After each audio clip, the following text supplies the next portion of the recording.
Hello friend, कशा आहात तुम्ही? तर आज रविवार होता तरी आर्यनच्या पप्पाला जायचं होतं म्हणून त्यांना टिफिन करून दिले आणि भांडे घासून लगेचच किचन पुसून घेतले होते.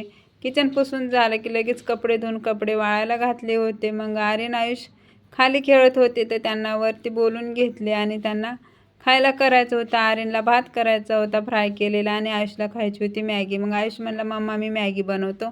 मग त्यांना खायला करून दिले. मस्त नाचत नाचत खात होते. मग मला तर काय थंडीच लागत होती म्हणून मी तर स्वेटर घालून मस्त चहा पीत बसले होते. मग आयुषचा आणि दादाचा असा काय डान्स चालू होता. मग संध्याकाळी आर्यनचे पप्पा आले की त्यांना चहा करून दिले आणि आज चिकन करायचं होतं म्हणून चिकन छान धुवून घेतले आणि त्यामध्ये सगळे मसाले टाकून त्याला छान मिक्स करून थोडा वेळ मॅरिनेट करायला ठेवले होते. म्हणून मॅरिनेट झालं की लगेचच भाजी करून घेतली आणि लगेच भाकरी करायला घेतली. भाकरी झाल्या की आम्ही जेवून घेतलो. भेटू नेक्स्ट ब्लॉगमध्ये. तोपर्यंत बाय.